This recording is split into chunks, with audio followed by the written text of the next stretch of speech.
My cousin spent 3 years belittling my fiancé for driving a delivery truck. Then she started dating a man whose empire started behind the exact same wheel. My fiancé Desmond drives long-haul freight, out for days at a time, home in bursts, and works harder than anyone in my family put together. He's also the gentlest person who's ever walked into a holiday dinner at my aunt's house. The first time he came, he brought my grandmother a specific brand of tea she mentioned once, months earlier, that he'd remembered and tracked down at a specialty shop 2 states over on one of his routes. My cousin Priscilla looked at the tin and said, "Did that fall off your truck, or did you actually pay for it?" That was the first shot. It never really stopped after that. Priscilla works in corporate marketing and treats her job title like a crown. To her, Desmond hauling freight for a living meant he didn't belong at the same table as us. She'd introduce him to people as my cousin's truck driver and laugh like it was clever. At Easter, she asked him, in front of the whole family, if he ever planned on doing something with more of a future. Desmond would just smile, pass the rolls, and later in the car tell me to let it go, that fighting my cousin would only wreck every holiday, that he didn't need her approval to know his own worth. He's a better person than I am. I wanted to scream. My aunt would murmur, "Priscilla, that's enough," and Priscilla would say she was just teasing. The teasing continued for 3 years. Then last fall, Priscilla started seeing someone, and it became the only thing she talked about. His name was Marcus. They'd met through a mutual friend, and according to her, he was finally someone who matched her ambition, a logistics company owner with a fleet and a warehouse. She showed us photos of his trucks lined up outside his facility at a family dinner like she was unveiling a merger. "This," she said, "is what real success looks like." She looked directly at Desmond when she said it. Here's what Priscilla didn't know, and what I found out completely by accident. Desmond came home from a route one week looking strange. His dispatcher, a guy he'd worked under for 6 years, mentioned in passing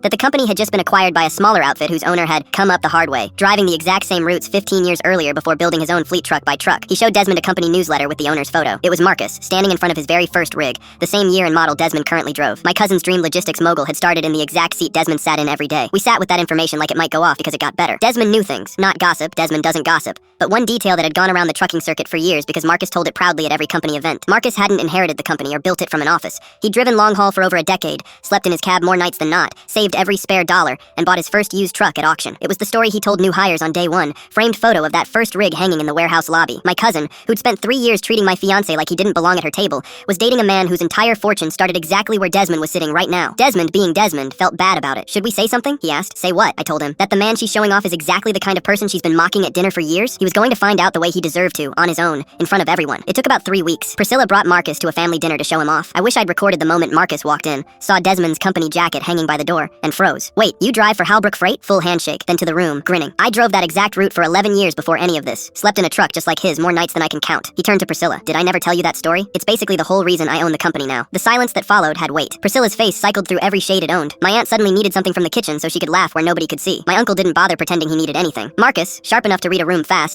asked Desmond the right questions over dinner, and Desmond answered plainly and kindly, because again, better than most of us. Marcus didn't end things on the spot. He did something slower. He stayed and spent 2 hours trading route stories with Desmond, while Priscilla pushed food around her plate saying almost nothing. They're still together somehow. Marcus's one condition was a real apology to Desmond, delivered at the table.